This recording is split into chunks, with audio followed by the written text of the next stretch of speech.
Hello friends, नमस्कार। YouTube के online platform पर आप लोगों का स्वागत है। आज हम लोग भौतिक विज्ञान या फिजिक्स के एक टॉपिक ऊष्मा एवं ताप पर बात करेंगे। तो सबसे पहले जानते हैं ऊष्मा क्या है।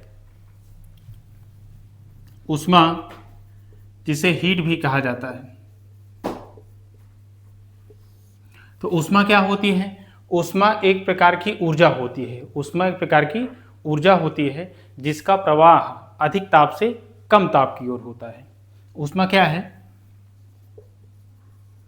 ऊष्मा एक प्रकार की ऊर्जा होती है। ऊर्जा होती है जिसका प्रवाह अधिक ताप से कम ताप की ओर होता है।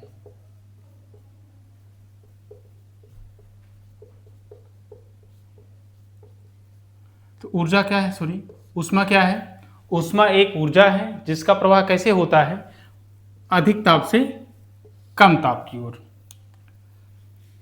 जैसे मान लो ये लोहे की एक छड़ है और लोहे के इतने भाग को हम लोग गर्म करते हैं। जब लोहे के इतने भाग को गर्म किया जाता है तो होता क्या है, जब ये इतना भाग गर्म होता है तो इसके अणु अधिक ताप से कम ताप की ओर गति करने लगते हैं। जब लोहे का इतना भाग गर्म हो जाता है, ये अधिक ताप वाला भाग हो गया और ये कम ताप वाला भाग हो गया, तो जो अणु गर्म होते हैं वो अधिक ताप से कम ताप की ओर गति करने लगते हैं। तो क्या समझा हमने। ऊष्मा क्या है। ऊष्मा एक प्रकार की ऊर्जा है जिसका प्रवाह अधिक ताप से कम ताप की ओर होता है। अब देखते हैं कि ऊष्मा के मात्रक क्या है। ऊष्मा का मात्रक देखिए,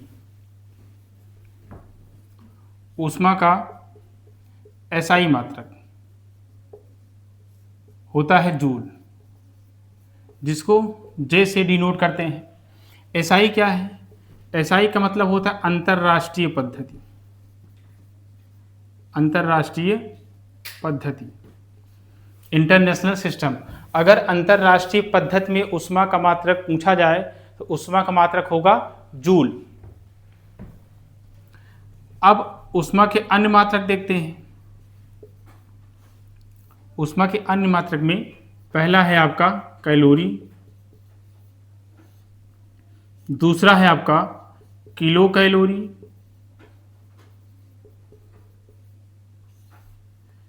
इसके बाद है BTU, फिर है आपका थर्म।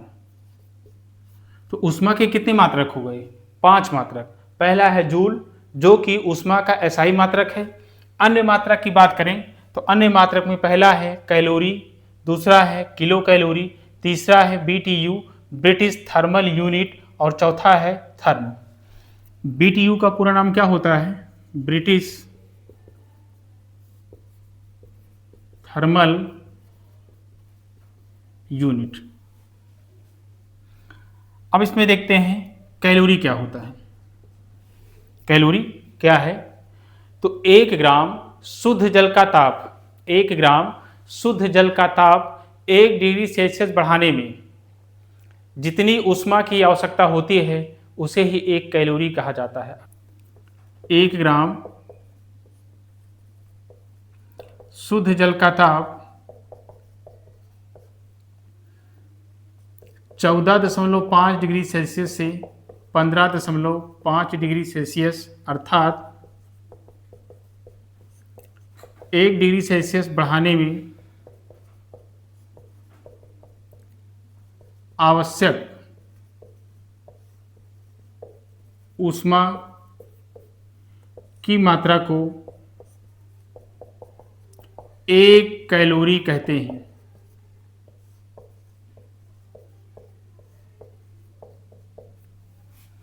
एक ग्राम शुद्ध जल का ताप 14.5 डिग्री सेल्सियस से 15.5 डिग्री सेल्सियस अर्थात 1 डिग्री सेल्सियस बढ़ाने में आवश्यक ऊष्मा की मात्रा को एक कैलोरी कहा जाता है। अब यहाँ प्रश्न पूछा जाता है कि एक कैलोरी में कितने जूल होते हैं या एक जूल में कितना कैलोरी होता है। इसको देखते हैं। देखिए, अगर पूछा जाए कि एक कैलोरी बराबर कितने जूल की, तो एक कैलोरी बराबर होता है 4.18 जूल, या इसे हम लोग 4.2 जूल भी कहते हैं। तो एक कैलोरी में कितना जूल होता है? एक कैलोरी में 4.18 जूल अथवा 4.2 जूल होता है। कैलोरी क्या है? 1 ग्राम शुद्ध जल का ताप 1 डिग्री सेल्सियस बढ़ाने में आवश्यक ऊष्मा की मात्रा को 1 कैलोरी कहा जाता है। अब देखते हैं कि 1 जूल बराबर क्या होता है। 1 जूल बराबर होता है 0.24 कैलोरी की। 1 जूल में कितने कैलोरी होते हैं? 1 जूल में 0.24 कैलोरी होते हैं। 1 किलो कैलोरी में 1 किलो कैलोरी बराबर होता है 1000 जूल के, 1000 कैलोरी। 1 किलो कैलोरी में 1000 कैलोरी होते हैं। इसको ये भी कह सकते हैं कि 4.18 गुणे 10⁻³ जूल। अगर जूल में बदलना हो, 1 किलो कैलोरी बराबर 1000 कैलोरी होता है, लेकिन अगर पूछा जाए कि 1 किलो कैलोरी में कितने जूल होंगे, तो 4.18 गुणे 10⁻³ जूल, जिसे हम लोग 4200 जूल भी कह सकते हैं। तो 1 किलो कैलोरी में कितने जूल हो गए? 4200 जूल, या 4.18 गुणे 10⁻³ जूल। अब देखते हैं एक बीटीयू में, एक बीटीयू अर्थात ब्रिटिश थर्मल यूनिट, एक बीटीयू में 252 कैलोरी होते हैं। एक बीटीयू बराबर कितने कैलोरी के? एक बीटीयू बराबर होता है 252 कैलोरी की। और एक थर्म बराबर होता है 1,00,000 बीटीयू के बराबर। जो कैलोरी है, कैलोरी क्या है? 1 ग्राम शुद्ध जल का ताप 1 डिग्री सेल्सियस बढ़ाने में आवश्यक ऊष्मा की मात्रा को 1 कैलोरी कहते हैं। और 1 कैलोरी बराबर कितने जूल के? तो 1 कैलोरी बराबर होता है 4.18 जूल या 4.2 जूल। जबकि 1 जूल में कितने कैलोरी होते हैं? तो 1 जूल में 0.24 कैलोरी। और 1 किलो कैलोरी बराबर कितने कैलोरी के? तो 1000 कैलोरी। अगर इसी को जूल में पूछा जाए तो 4.18 गुणे 10⁻³ जूल। जबकि एक ब्रिटिश थर्मल यूनिट में कितने कैलोरी होते हैं? तो 252 कैलोरी। जबकि एक थर्म में कितना बीटीयू होते हैं? तो 1,00,000 ब्रिटिश थर्मल यूनिट होते हैं। ये है ऊष्मा के बारे में जानकारी, जिसमें आपको ऊष्मा की परिभाषा क्या है। ऊष्मा एक प्रकार की ऊर्जा होती है जिसका प्रवाह अधिक ताप से कम ताप की ओर होता है। ऊष्मा का एसआई मात्रक जूल होता है। जबकि अन्य मात्रक की बात की जाए तो अन्य मात्रक में कैलोरी हो गया, किलो कैलोरी हो गया, ब्रिटिश थर्मल यूनिट हो गया और थर्म हो गया। अब आपको ये याद रखना है कि एक जूल बराबर कितने कैलोरी के होते हैं। तो 1 जूल बराबर 0.24 कैलोरी के होते हैं। और 1 कैलोरी बराबर कितने जूल के? तो 1 कैलोरी बराबर 4.18 जूल या 4.2 जूल। अब बात करते हैं ताप क्या है। ताप या टेम्परेचर।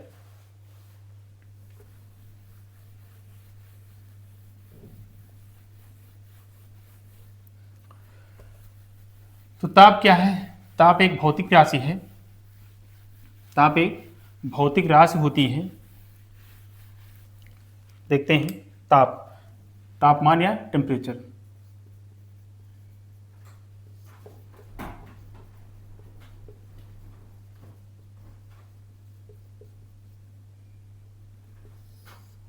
तो तापमान क्या है?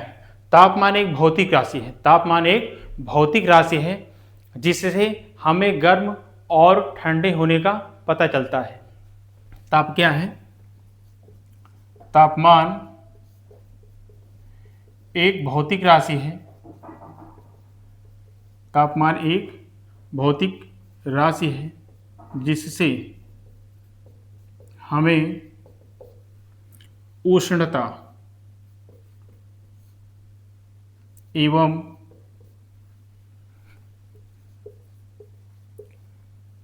एवं शीतलता का पता चलता है। ताप एक भौतिक राशि है जिससे हमें उष्णता अर्थात गर्म और शीतलता अर्थात ठंड का पता चलता है। अब यहीं पर कई बार एग्जाम में पूछा गया है कि तापमान का एसआई मात्रक क्या है, तापमान की एसआई यूनिट क्या होती है। देखते हैं,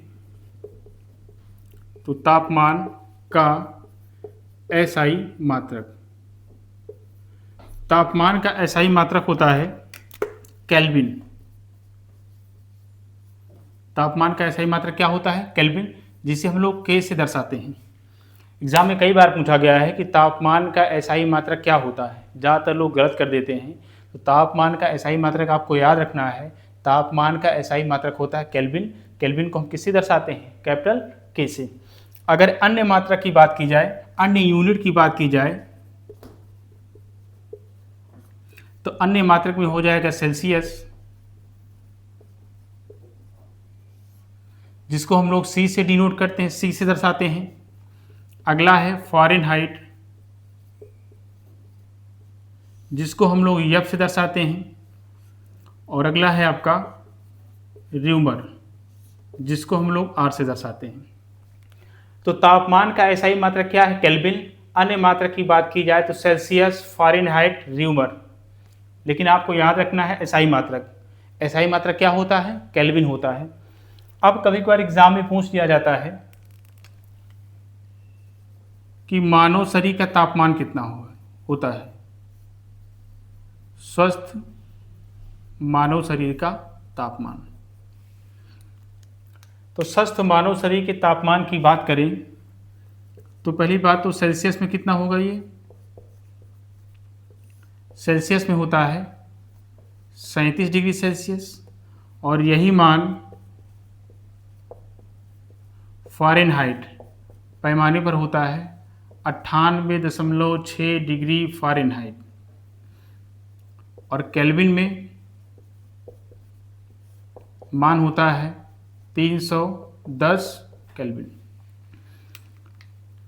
एग्ज़ाम में बहुत बार पूछा गया है ये सब कि मानव शरीर का तापमान कितना होता है, मानव शरीर का तापमान कितना होता है। तो सेल्सियस की बात करें तो सेल्सियस में मानव शरीर का तापमान होता है 37 डिग्री सेल्सियस, फ़ारेनहाइट पैमाने पर होता है 98.6 डिग्री फ़ारेनहाइट, जबकि केल्विन पैमाने पर होता है 310 केल्विन।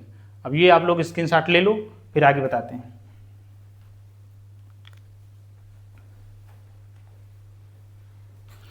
देखिए कभी कभार होता क्या है, यहाँ पर दिया रहता है 36.9 डिग्री सेल्सियस, और इसके स्थान पर दिया रहता है 98.4 डिग्री फ़ारेनहाइट।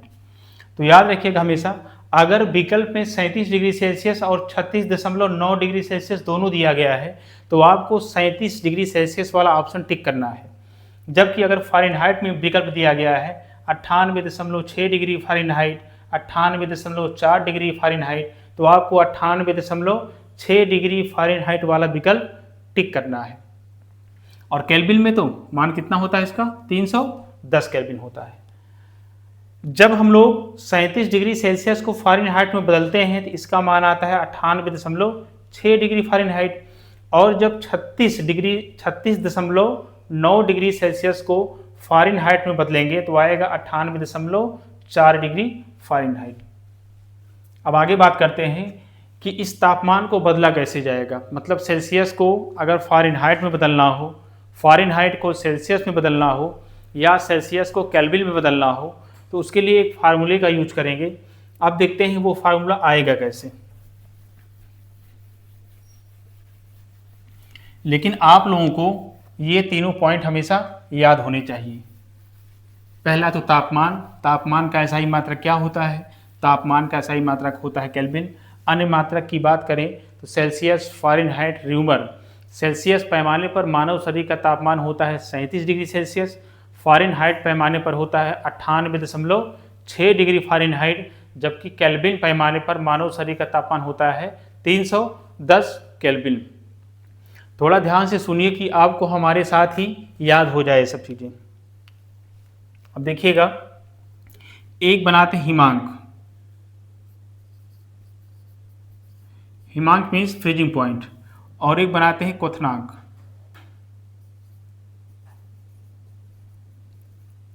क्वथनांक मीन्स बॉइलिंग पॉइंट। क्वथनांक वह पॉइंट होता है जिस तापमान पर कोई वस्तु उबलने लगती है, और हिमांक वह पॉइंट होता है जिस तापमान पर कोई वस्तु जमने लगती है। किसके संदर्भ में देखेंगे हम लोग? जल के, वाटर के। तो अगर सेल्सियस में देखेंगे 0 डिग्री सेल्सियस, और यहां पर रखेंगे 100 डिग्री सेल्सियस।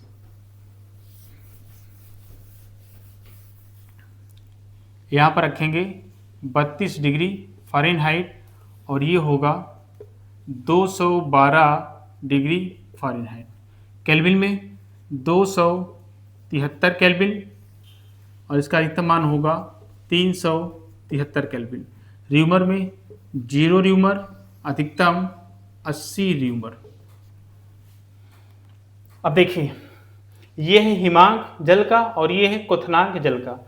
अब अगर पूछ लिया जाए कि जो जल है वो किस तापमान पर जम जाता है या किस तापमान पर बर्फ में बदल जाएगा, तो आप बताएंगे 0 डिग्री सेल्सियस पर। जल का हिमांक या जल का फ्रीजिंग पॉइंट कितना है? 0 डिग्री सेल्सियस। जल का क्वथनांक कितना है? 100 डिग्री सेल्सियस। अर्थात जल जो है वो 100 डिग्री सेल्सियस पर उबलता है और 0 डिग्री सेल्सियस पर जमता है। अगर फ़ारेनहाइट की बात की जाए तो जल 32 डिग्री फ़ारेनहाइट पर जम जाता है और 212 डिग्री फ़ारेनहाइट पर उबलने लगता है। केल्विन में बात करें तो जल 273 केल्विन पर जम जाएगा और 373 केल्विन पर उबलने लगेगा। र्यूमर की बात करें तो 0 डिग्री र्यूमर पर जल जो है वो फ्रीज हो जाता है, अर्थात बर्फ में बदल जाएगा, और 80 र्यूमर पर उबलने लगेगा। इसका मतलब ये हुआ कि जो 0 डिग्री सेल्सियस है ये कितने फ़ारेनहाइट के बराबर है? 32 डिग्री फ़ारेनहाइट। 0 डिग्री सेल्सियस कितने फ़ारेनहाइट के बराबर? 32 डिग्री फ़ारेनहाइट के बराबर। 0 डिग्री सेल्सियस कितने केल्विन के बराबर? तो 273 केल्विन के बराबर। 0 डिग्री सेल्सियस कितने र्यूमर के बराबर? 0 र्यूमर के बराबर। उसी प्रकार 100 डिग्री सेल्सियस 212 फ़ारेनहाइट के बराबर है। 100 डिग्री सेल्सियस 373 केल्विन के बराबर है। 100 डिग्री सेल्सियस 80 र्यूमर के बराबर है। एग्जाम में कई बार क्वेश्चन पूछ लेता है कि जल का क्वथनांक फ़ारेनहाइट पैमाने पर कितना होता है। जल का क्वथनांक फ़ारेनहाइट पैमाने पर कितना होता है? तो ये तो सबको पता हो गया है कि जल का क्वथनांक होता है 100 डिग्री सेल्सियस। अगर सेल्सियस पैमाने पर पूछा जाए तो जल का क्वथनांक कितना हो जाएगा? 100 डिग्री सेल्सियस। अगर यही फ़ारेनहाइट में बताना हो तो 100 डिग्री सेल्सियस कितने फ़ारेनहाइट के बराबर है? 212। तो आंसर क्या आ जाएगा? 212 डिग्री फ़ारेनहाइट। तो काफ़ी क्वेश्चन आपके यहीं से सॉर्ट आउट हो जाएंगे अगर ये इमेज आपको पता है तो। नहीं तो आपको सूत्र पर रखना निकालना पड़ेगा, जिसमें लगेगा टाइम। और एग्ज़ाम क्या है? एग्ज़ाम टाइम टेकिंग एग्ज़ाम है। जो समय बचा लेगा वो एग्ज़ाम क्वालिफाई हो जाएगा। अब देखिए, इसकी सहायता से हम फार्मूला कैसे निकालते हैं।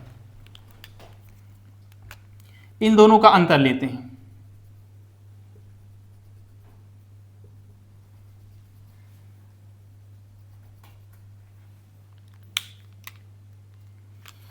देखिए, जैसे 100 में से अगर 0 घटाएंगे कितना अंतर आएगा? 100 का आएगा। और 212 में से 32 घटाएंगे तो ये कितना आएगा? 180 आएगा। 373 में से जब 273 माइनस करेंगे तो अंतर कितने का आएगा? 100 का आएगा। और 80 में से जब 0 घटाएंगे तो अंतर कितने का आएगा? 80 का आएगा। अब इसी की सहायता से हम लोग बना लेते हैं फार्मूला। जैसे C हो गया आपका सेल्सियस, और C का न्यूनतम मान कितना है? सेल्सियस का 0 है, तो माइनस क्या कर देंगे? 0 बटे इन दोनों का अंतर कितना आया है? 100 का। ये देखो आया कैसे। पहले रखे हम सेल्सियस, और सेल्सियस का न्यूनतम मान होता है 0, तो C माइनस 0 कर दिए। उसके बाद इन दोनों का अंतर क्या है? अधिकतम और न्यूनतम का अंतर क्या है? 100 का। तो बटे क्या कर दिए? 100 कर दिए। अब बराबर आगे भी ऐसे करते हैं। F लेंगे फ़ारेनहाइट माइनस फ़ारेनहाइट का न्यूनतम मान क्या है 32, तो माइनस क्या करेंगे 32 बटे इन दोनों का अंतर क्या है 180 का, बराबर के रखेंगे, के मतलब केल्विन, और केल्विन का न्यूनतम मान क्या है, केल्विन का न्यूनतम मान है 273, तो माइनस 273 बटे अंतर कितने का है 100 का, बराबर आर माइनस 0 अंतर कितना है 80 का। अब इसको हम कैंसिल करते हैं, तो 20 से कैंसिल कर देंगे, 20 पंचे 100, 20 नवैया 180, 20 पंचे 100 और 20 चौक 80। अब देखिए क्या आएगा, इस जीरो का कोई मतलब है नहीं, तो हो जाएगा c बटे 5 बराबर f माइनस 32 बटे 9 बराबर k माइनस 273 बटे 5 बराबर r बटे 4। तो हम लोग इस फार्मूले की सहायता से तापमान को बदल सकते हैं, टेम्परेचर कन्वर्ट कर सकते हैं। फार्मूला क्या है आपका, c बटे 5 बराबर f माइनस 32 बटे 9 बराबर k माइनस 273 बटे 5 बराबर r बटे 4। देखो एग्जाम में होता क्या है, ये एग्जाम में ये सूत्र भूल जाता है, लोग लगा नहीं पाते हैं। इसके लिए सबसे बढ़िया है आपको ये पता होना चाहिए। अगर ये पता है आपको तो ये फार्मूला आपको कभी भूलेगा नहीं। तो प्रयास कीजिए कि आपके दिमाग में, आपके माइंड में ये इमेज छप जाए। अगर ये इमेज छप गई तो आपका ये कभी सवाल यहाँ से गलत नहीं होगा है। स्क्रीनशॉट ले लीजिए, फिर आगे बताते हैं। अब इसी पर आधारित सवाल लगाते हैं, कुछ क्वेश्चन लगाते हैं। देखिए पहला क्वेश्चन लिखते हैं कि 40 डिग्री सेल्सियस का मान डिग्री फ़ारेनहाइट में क्या होगा। मतलब ये हुआ, जैसे यहाँ पर 0 डिग्री सेल्सियस किसके बराबर था 32 डिग्री फ़ारेनहाइट के, और 100 डिग्री सेल्सियस किसके बराबर था 212 डिग्री फ़ारेनहाइट के। उसी प्रकार आपको बताना है जो 40 डिग्री सेल्सियस का मान है वो डिग्री फ़ारेनहाइट में कितना होगा। तो ये फार्मूला यूज करते हैं, चूंकि इसमें सेल्सियस को किस में बदलना है फ़ारेनहाइट में, तो हम फार्मूला क्या लेंगे c बटे 5 बराबर f माइनस 32 बटे 9। फार्मूला लेंगे c बटे 5 बराबर f माइनस 32 बटे 9। इतने से हमारा काम हो जाएगा। तो रखते हैं c सेल्सियस कितना दिया है, सेल्सियस कितना दिया है 40, तो क्या करेंगे 40 बटे 5 बराबर f माइनस 32 बटे 9। आप चाहो तो इसका तिरिया गुणा कर लो, या यहीं पर ये 5 से 40 कैंसिल हो जाएगा, तो 5 × 9 5, 5 8 40। अब इसका गुणा हो जाएगा और इसका गुणा हो जाएगा। चूंकि यहाँ पर 1 है तो 1 का f से गुणा होगा तो f ही रह जाएगा। यहाँ लगाएंगे माइनस लगाएंगे, कितना हो जाएगा ये 32। अब लगाएंगे बराबर इसका गुणा 9 8 72। अब करेंगे पक्षांतर, तो f बराबर 72 और ये वाली संख्या इधर बराबर के इधर बाईं तरफ माइनस में है। जब इसको हम बराबर के उधर ले जाएंगे, बराबर के इधर, तो माइनस से क्या हो जाएगा वो प्लस में हो जाएगा। तो क्या लिखेंगे प्लस 32। अब दोनों को ऐड कर देते हैं, तो 2 2 4 और 7 3 10। तो आंसर कितना आ गया 104 डिग्री फ़ारेनहाइट। अर्थात जो 40 डिग्री सेल्सियस है वो कितने डिग्री फ़ारेनहाइट के बराबर है, तो 104 डिग्री फ़ारेनहाइट के बराबर है। एग्जाम में कई बार ये क्वेश्चन पूछा गया है। आगे देखते हैं, अगले सवाल पर आते हैं।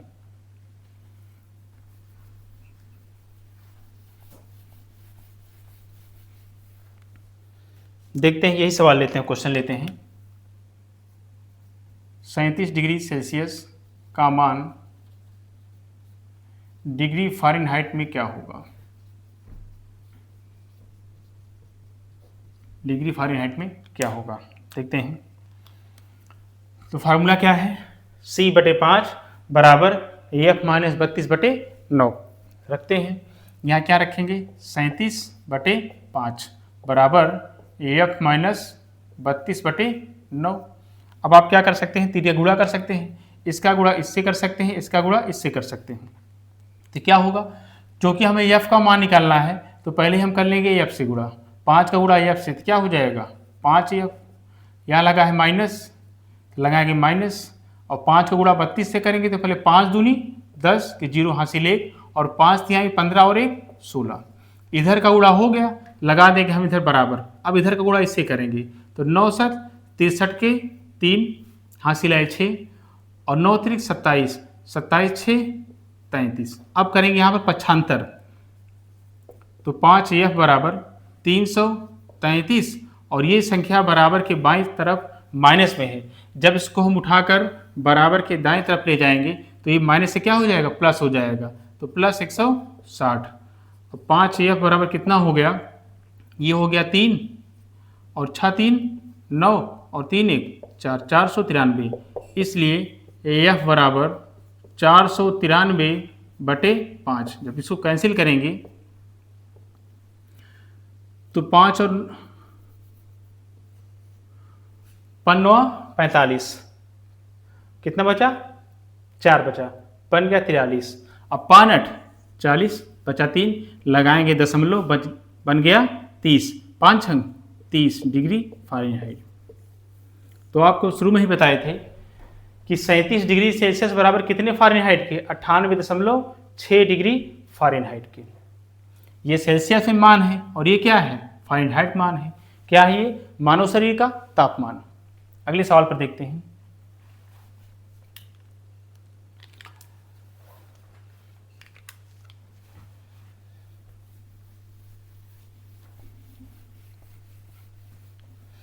एक क्वेश्चन और देख लेते हैं फिर अगले टाइप पे चलते हैं।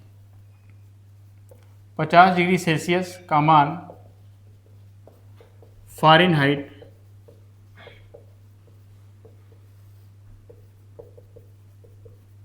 पैमाने पर क्या होगा। तो क्या करेंगे, 50/5 बराबर f माइनस 32/9, ये आ गया 10 आपका, तो हो गया f माइनस 32 बराबर 10 9 90, यह बराबर 90, ये उधर जाएगा प्लस में हो जाएगा प्लस 32, तो यह बराबर कितना आ गया, 122 डिग्री फ़ारेनहाइट। अगर 50 डिग्री सेल्सियस को हम लोग फ़ारेनहाइट में बदलेंगे कितना आएगा, 122 डिग्री फ़ारेनहाइट आएगा।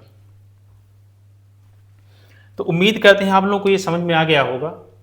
अब एक सवाल आपको बदल के दिखाते हैं, ये हेडिंग डाल लो, डिग्री सेल्सियस को केल्विन में बदलना। डिग्री सेल्सियस को केल्विन में बदलना, तो इसके लिए सीधा सीधा सूत्र है आपका, क्या हो जाएगा, K बराबर C प्लस 273।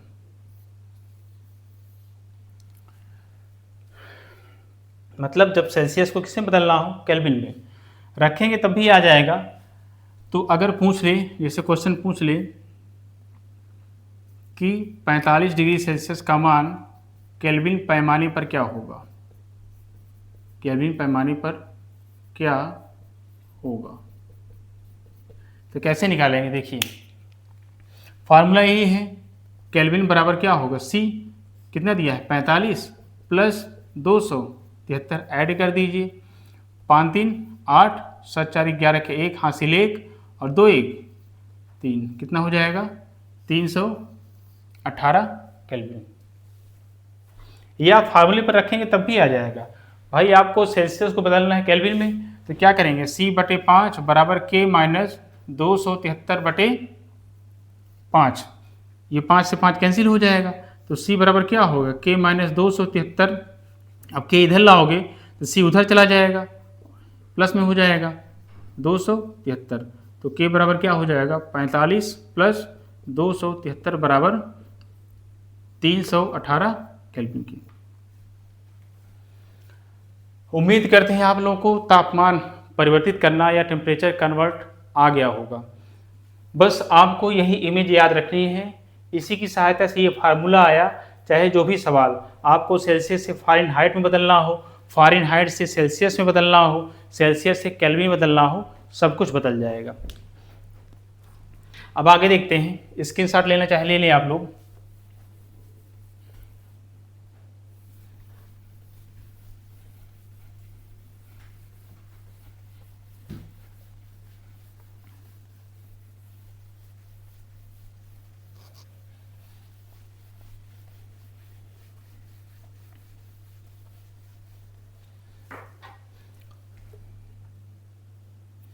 यहाँ कुछ नोट लिख लीजिएगा।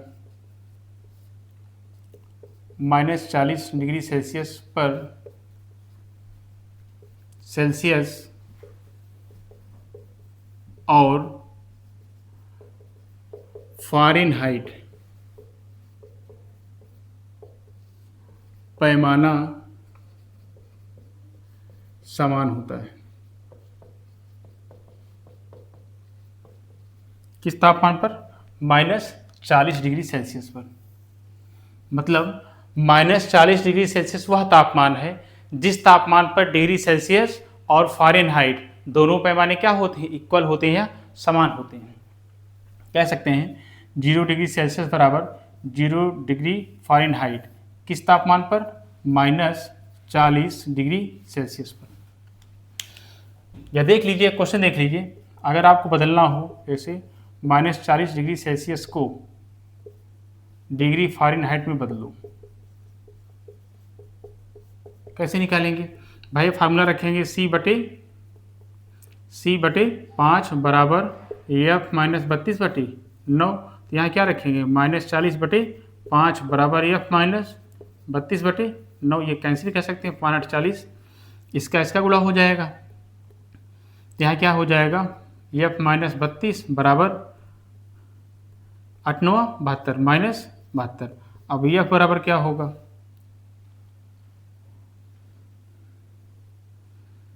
-72, और ये जब उधर उठ के उधर जाएगा तो क्या हो जाएगा? प्लस हो जाएगा, +32।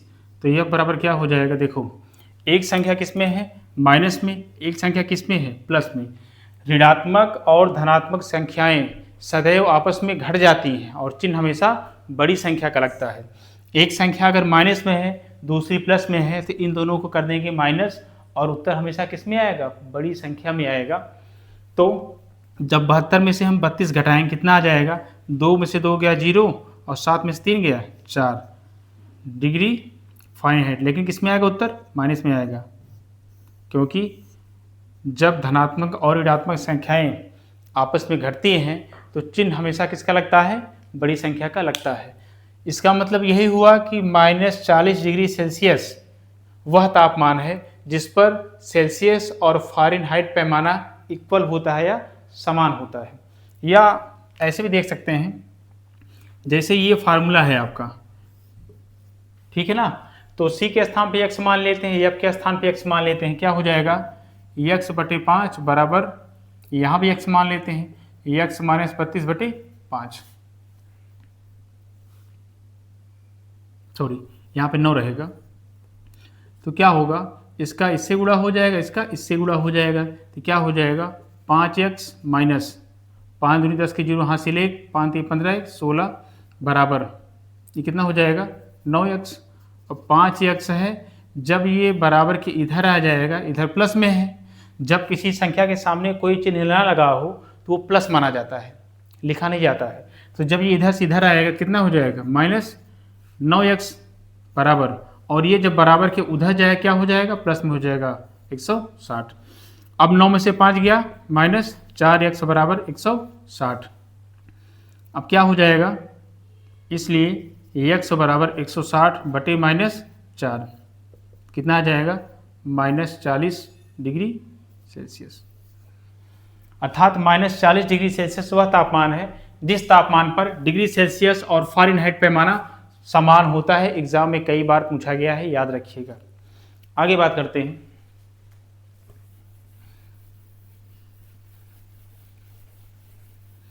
कि किस तापमान पर, देखिए नोट पे दूसरा पॉइंट लिखिएगा,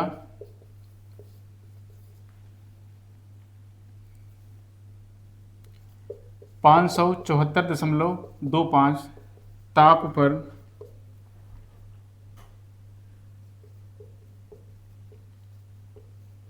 फ़ारेनहाइट और केल्विन पैमाना समान होता है। अभी आप पढ़े थे कि -40 डिग्री सेल्सियस पे सेल्सियस और फ़ारेनहाइट पैमाना समान होता है।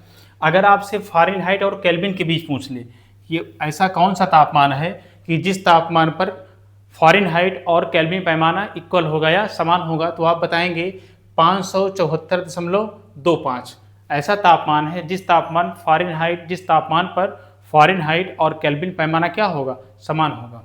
या कह सकते हैं डिग्री फ़ारेनहाइट बराबर केल्विन। तापमान क्या है, 574.25, याद रखिएगा इसको।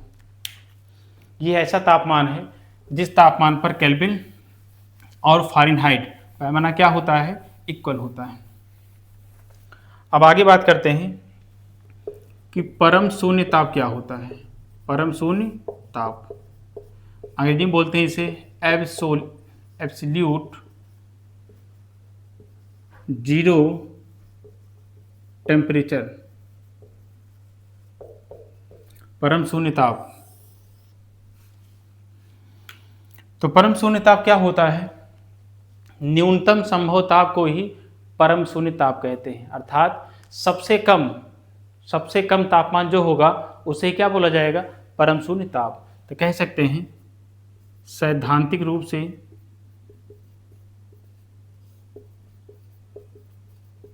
न्यूनतम संभव ताप को ही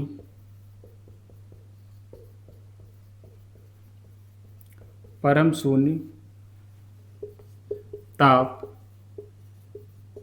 कहते हैं। सैद्धांतिक रूप से क्या, न्यूनतम संभव ताप को ही। जो न्यूनतम संभव ताप है वही कहलाता है एब्सोल्यूट जीरो टेम्परेचर या परम शून्य ताप। तो न्यूनतम संभव ताप होता कितना है, अगर सेल्सियस में बात की जाए तो होता है -273 डिग्री सेल्सियस, जिसकी सही वैल्यू है -273.15 डिग्री सेल्सियस। अगर यही मान पूछा जाए केल्विन में या फ़ारेनहाइट में तो होगा -459.67 डिग्री फ़ारेनहाइट। यही मान केल्विन में पूछा जाए तो होगा 0 केल्विन। के क्या है आपका, केल्विन है। तो परम शून्य ताप क्या होता है, परम शून्य ताप क्या है, सैद्धांतिक रूप से न्यूनतम संभव ताप को ही परम शून्य ताप कहा जाता है। अगर सेल्सियस में परम शून्य ताप का मान पूछा जाए तो सेल्सियस में होगा कितना, -273 डिग्री सेल्सियस या -273.15 डिग्री सेल्सियस। यही मान फ़ारेनहाइट पैमाने पर कितना होगा, -459.67 डिग्री फ़ारेनहाइट। और यही मान केल्विन में कितना होगा, तो 0 केल्विन होगा। इसे ही बोला जाता है परम शून्य ताप या न्यूनतम संभव ताप। स्क्रीनशॉट ले लीजिए।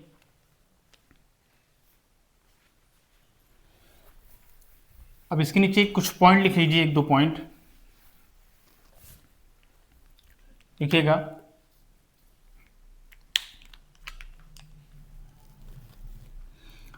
परम शून्य ताप पर परमाणुओं अर्थात एटम्स का कंपन रुक जाता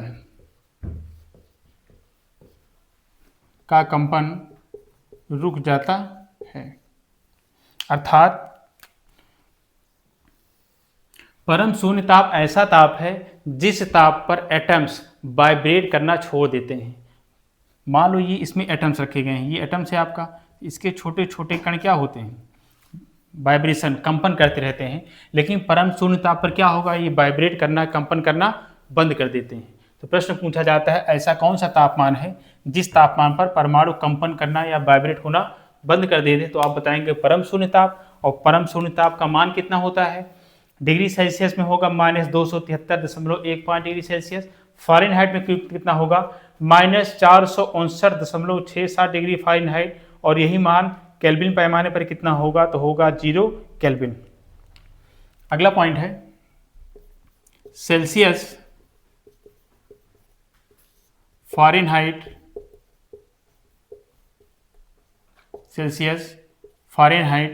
र्यूमर का मान ऋणात्मक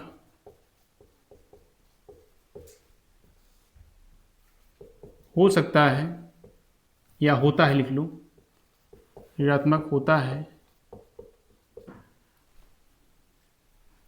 परंतु परंतु केल्विन का मान ऋणात्मक नहीं होता है, ऋणात्मक नहीं होता है। तो एग्जाम में प्रश्न पूछा गया है या पूछा भी जाता है कि निम्न में से किसका मान ऋणात्मक नहीं होता है। तो ऑप्शन में दिया रहेगा सेल्सियस, फ़ारेनहाइट, केल्विन, र्यूमर। तो आप बताएंगे जो केल्विन पैमाना होता है उसका मान कभी भी निगेटिव नहीं होता है, हमेशा किस में रहेगा, वो पॉजिटिव में रहेगा। ठीक है, तो आज के लिए इतना काफ़ी है। आप लोग उम्मीद करते हैं कि आप लोग समझ गए होंगे। इसके आगे अगले वाले वीडियो में देखेंगे और इसको आप तब तक तैयार कर लीजिए। तब तक के लिए धन्यवाद, नमस्कार।